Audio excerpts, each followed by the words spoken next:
Ready? And this hangout on air is live.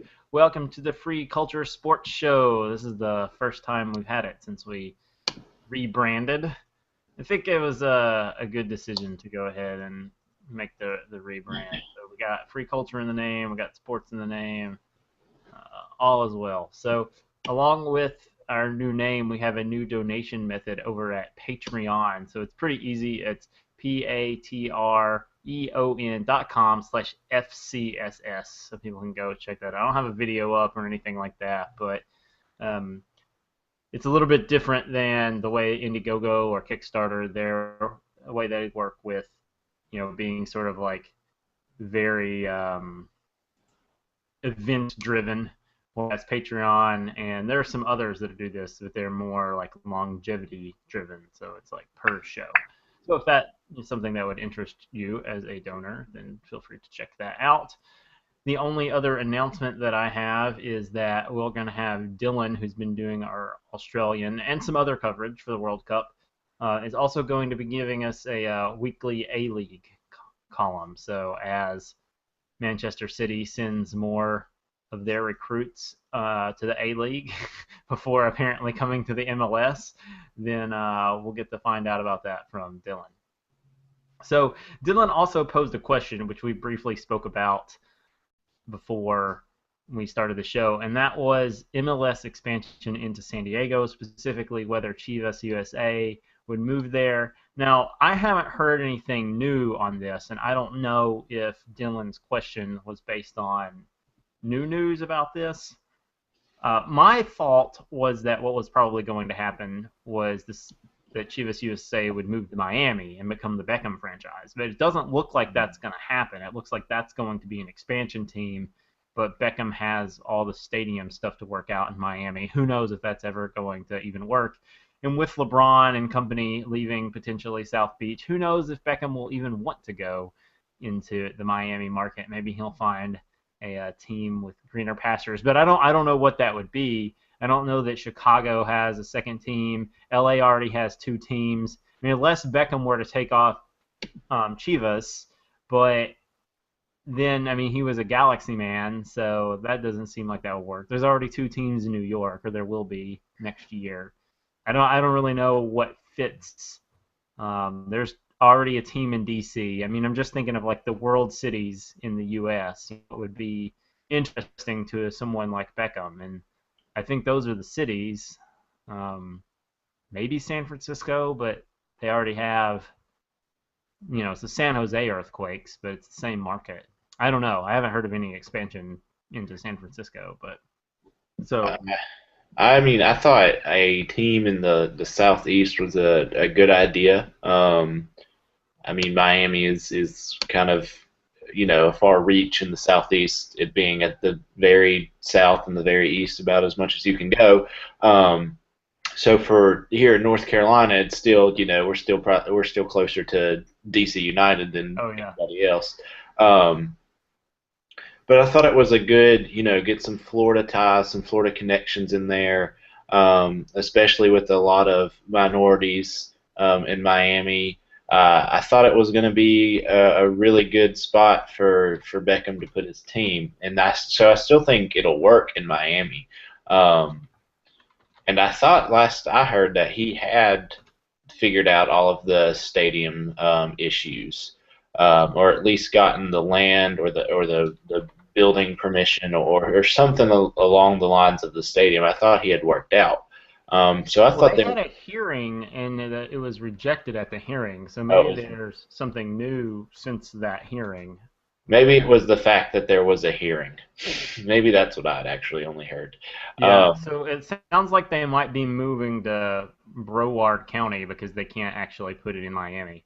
That's the okay. latest I'm looking at. That's a July 4th article from a San Antonio news site. So what the hell do they know? I don't know. But I don't know did if, you if see? This is changing the subject pretty wildly, but did you see um, on Facebook that I posted about there was a somebody living in Manchester, UK that I can't remember his name off the top of my head because It's Dr. Roy something. But anyway, he posted an article from the Tuscaloosa News about Nigeria. And I was like, surely the Tuscaloosa News is not your go-to source for commentary and analysis and news about Nigeria. But it's just a, you know, statement on the world in which we live. So I don't know if you saw that or not, but I I thought it was did. I did not, but that is very interesting. um, Very interesting. um, but yeah, so local 10. I don't know if this is this is some live googling here for the people watching the live show, but I don't know if these people are based in Florida, but it looks like they're looking for other options, maybe Fort Lauderdale, some other places besides Miami, Yeah. basically. I mean, he did. He did just buy a nice mansion in Miami or around Miami, so I do think it's going to be in in Florida. The question might be exactly where in Florida. But Yeah. going back to Chivas, I don't know if they move or not. I think they would stay in roughly the same location. I don't think they would move a team, across the country. So I think that they would they're either going to stay in Los Angeles or probably move to San Diego. But there's nothing hinting on a move to San Diego that I could find. Yeah. So at least for now, they're staying in LA. Okay, so I know this is a different time in history, but New York Giants moved from New York to San Francisco, and the Brooklyn Dodgers moved from Brooklyn to LA. So the cross country moves have happened in the past. Um, Also, in the MLS specifically, and this wasn't entirely across the country, but the San Jose Earthquakes, the original San Jose Earthquakes, they moved to Houston, which is like halfway across the country. Hmm. So there is some precedent for moving a team a long way from where they were, with like no overlap in fan base whatsoever. But doesn't that have to do with ownership of the club? And if Chivas stays the same ownership, I just can't see it moving. I mean, I can't see it moving out of an Hispanic market. Um, Well, Miami fits the bill for that, and that's so true. does San Diego. So I mean, it could happen. I mean, San Antonio would fit the bill. I know they've Yeah. been jonesing for a team. I mean, what's interesting, and you mentioned, like going into Florida, you didn't mention Orlando City. So Florida will have a team next year. Oh yeah. So, um, but it's interesting. I bring up Orlando City because of that, but also because, they had an MLS franchise, and I don't know what the Sounders and the Timbers did when they moved to MLS, but I don't think they did what Orlando is doing, and Orlando is moving their USL team to Louisville. Mm. So Louisville will have a USL team now, and it's going to be the players and the management and stuff from the current Orlando City. And then the Orlando City that goes into the MLS will be an entirely different entity with new management and new everything.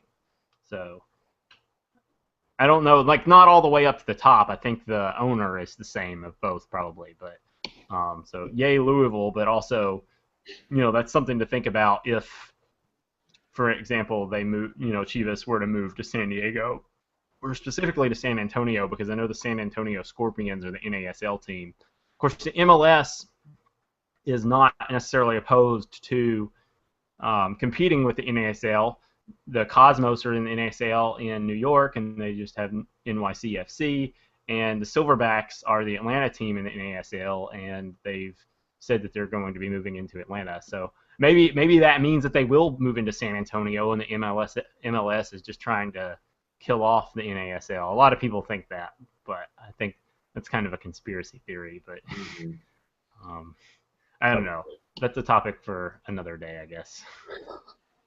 Um, we should probably move on and talk briefly about the U.S. Belgium game. It's kind of old news at this point, round of 16 game, and now we're into the semifinals. But there have been some interesting um, ramifications, probably not just of that game, but at the World Cup in general.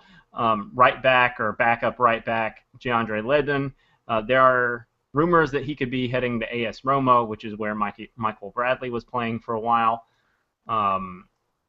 So this is all just sort of like wild speculation, and I'm sure wild speculation will continue until the end of August when the transfer window closes.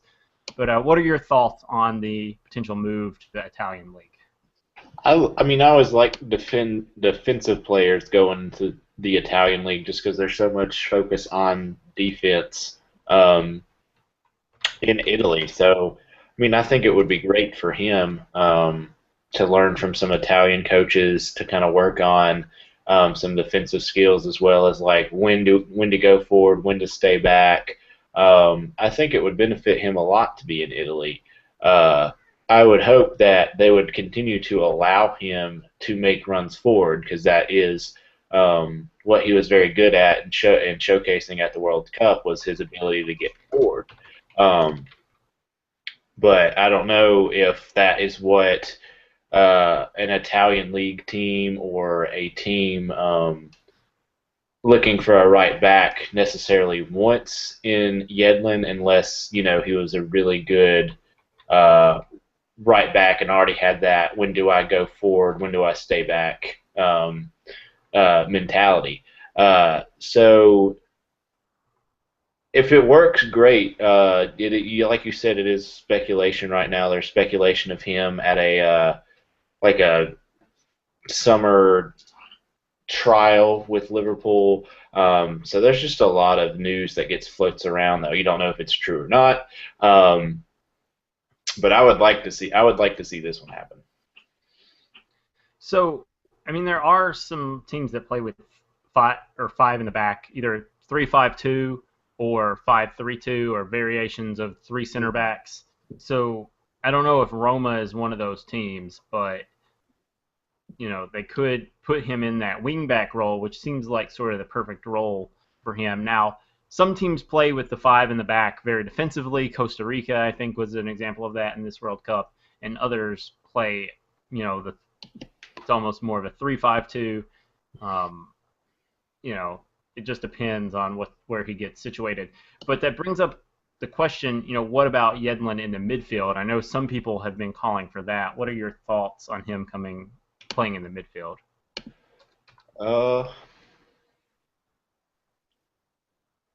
I mean, he certainly has he has the skill set of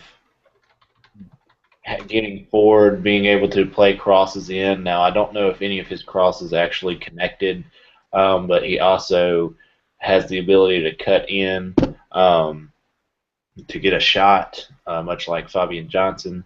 And he has defensive capability. So he is a tool that could be used in the midfield. But there's something about having a right back that can get forward down the lines and still have the speed to cover in the back.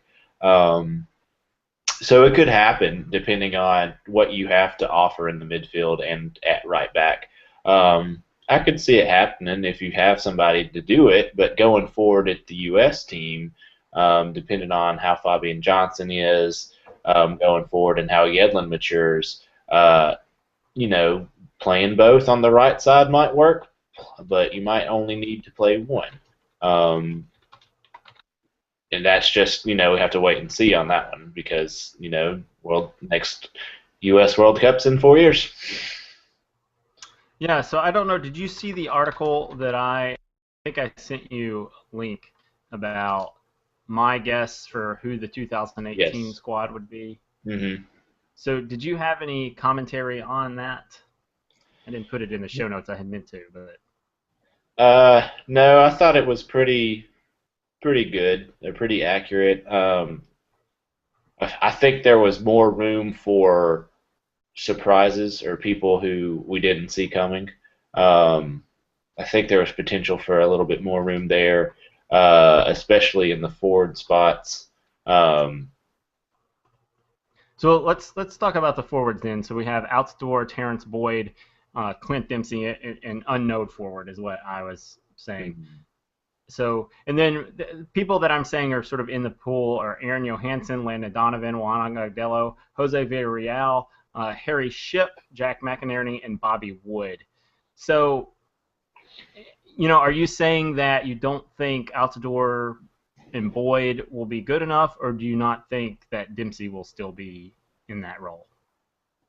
I think that we need, or Klinsman will, especially after this World Cup, try to find somebody who can play the role Altidore can play on the Well, team. well, Terrence Boyd is obviously that person, and why Terrence Boyd didn't go to the World Cup is a question of many U.S. fans. So I mean, it would be nice if he was on the list for the next one, but him not being on it this time for whatever reason could be, pretty ominous about his future Right. World Cup hopes. Um, I I mean, Aaron wonder. Johansson is definitely not that person. He's like a quick guy that can get it run into time, more of like a oh my god, I'm blanking. The guy that played for Liverpool and then later played for Manchester United, English striker Michael, I think was his Michael name. Owen. Yes, Michael Owen. I think Johansson was sort of an Owen type forward, not an Altidore type forward.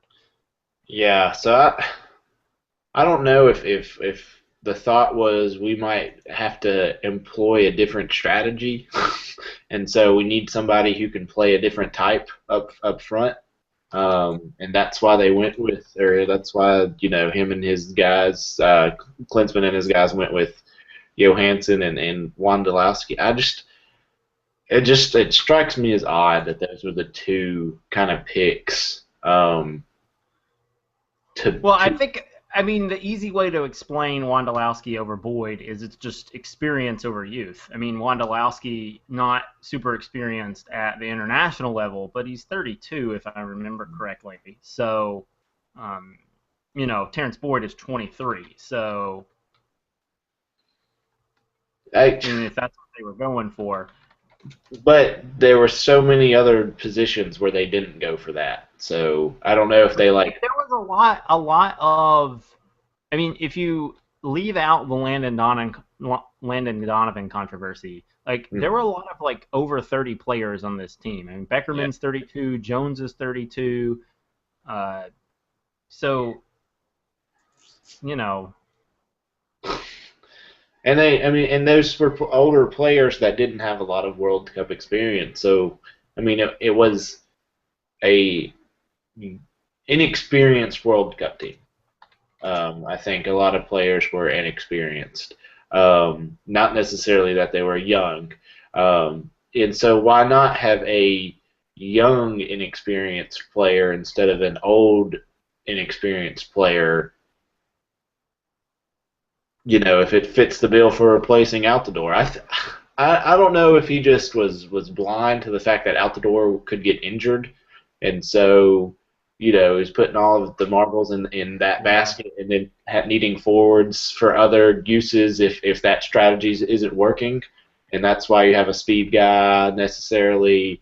Um, I don't know if that was the case or not, but I mean, you should learn after this that if Altidore goes down, you need somebody to replace him in that role. Yeah.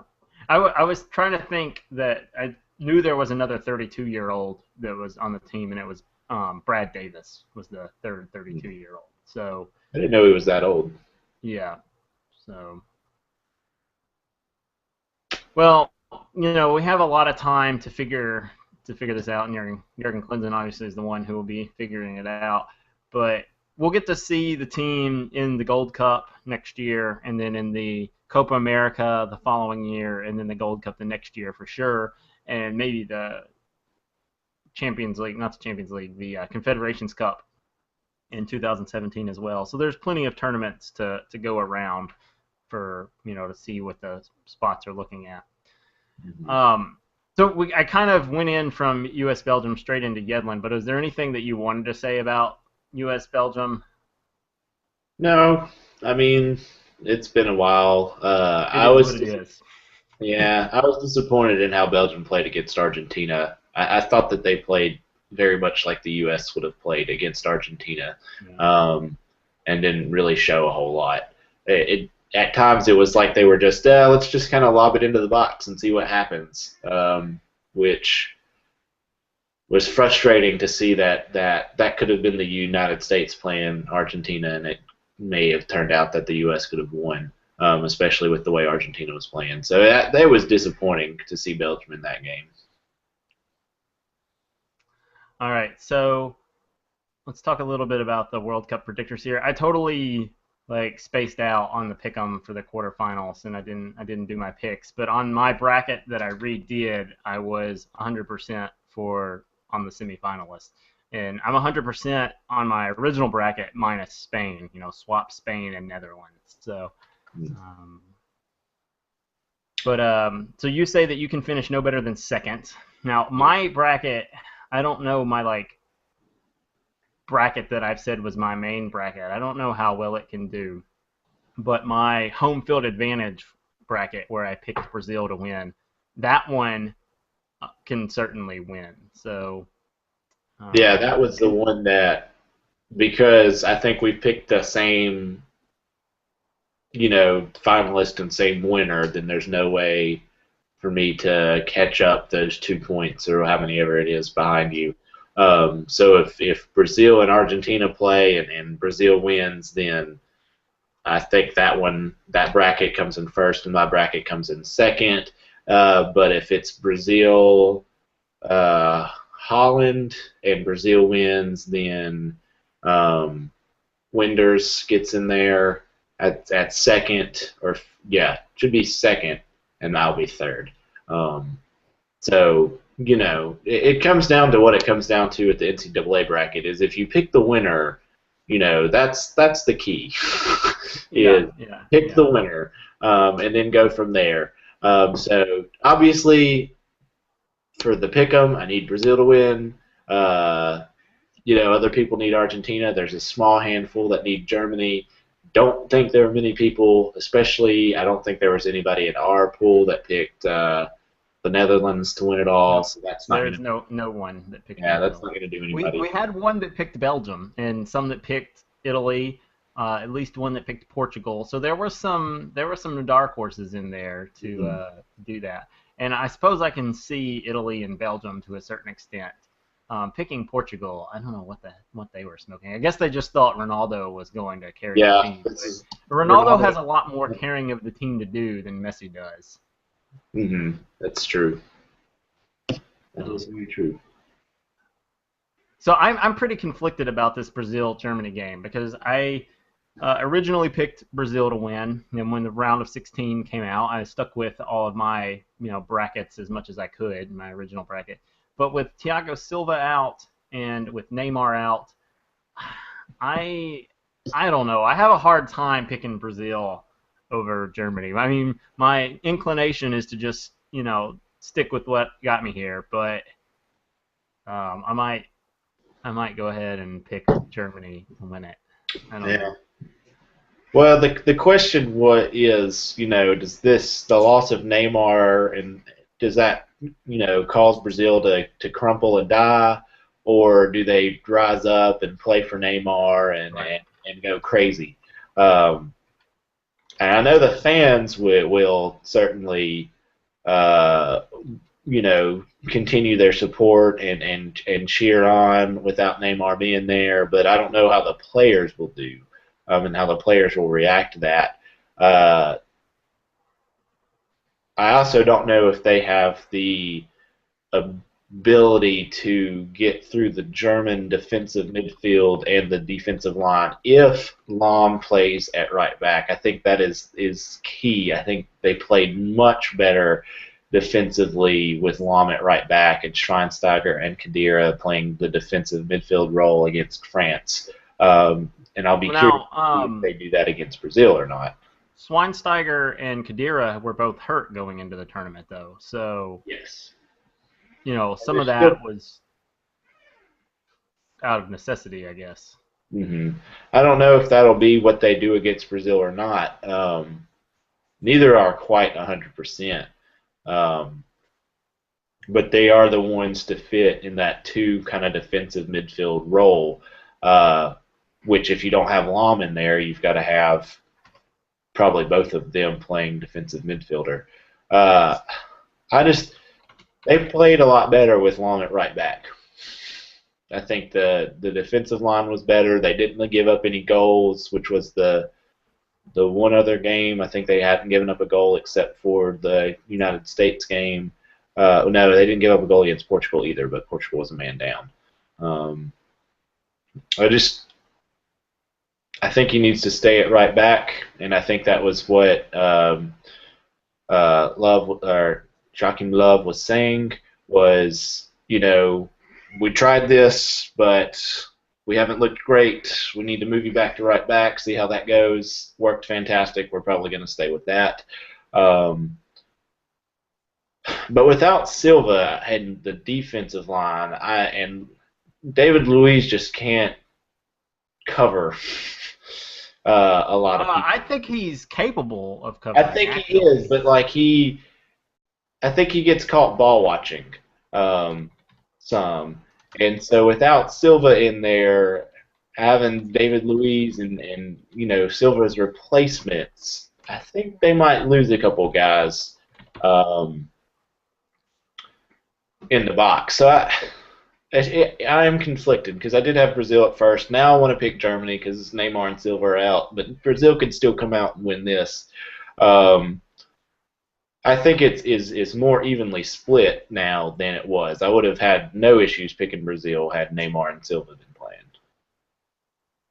So that's the first semifinal, which is tomorrow, Tuesday, July 8th. And there's also U.S. Open Cup games. I don't know if this was planned to coincide with the World Cup. Like, people, they get done watching the World Cup. Now they can watch the U.S. Open Cup. But there are U.S. Open Cup matches on both July 8th and July 9th. I spent some time trying to find out streams for that so I could tell people where they could watch the Open Cup because I think they'll be live streamed on various sites. But I will put those in the show notes if I can find them, and I will certainly tweet them out once I get some answers. The your local team, the local as local gets, I guess in this case, the Carolina Railhawks, they are in the quarterfinals after having beaten LA Galaxy in the last round. So I think they're one of the lone remaining. I'm not sure. I didn't do a lot of research on that because I just wanted to mention to people that the games are coming up. So if you want to watch, you can on Tuesday and Wednesday. But the main event on Wednesday is going to be the Argentina-Netherlands game. And you mentioned earlier that, you mentioned in the show notes that Argentina's back line is supposed to not be very good. But aside from the Argentina game, or from the Nigeria game, rather, they've only given up one goal. And they gave up one goal against Bosnia. So they held Iran scoreless, they held Switzerland scoreless, and now they held Belgium scoreless. So they're obviously doing something right, whether or not that's because they're controlling the midfield or the defense is not as bad as people are making it out to be. I'm not 100% sure. But regardless, Netherlands has their work cut out for them to score on them. So. Mm-hmm. And it should be noted that Argentina was already through when they played Nigeria. Yeah, that was just a battle for the top of the group. So. Yeah, that's true. I don't know. I think that going in, the thought was that they gave up goals, but I don't know how much it's been that other teams have had limited chances because of possession, or if the defense is just playing well.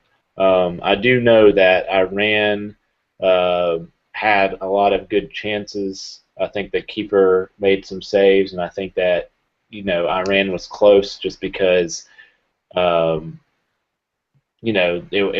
came down to there was no midfielders helping out the defense because they were all up near the other 18 box, so it was like a 2-on-3 or 3-on-3, and Argentina managed to survive without giving up a goal against them. So I think there are chances to be had against them. I just don't think there's been a team that's been able to convert those chances yet.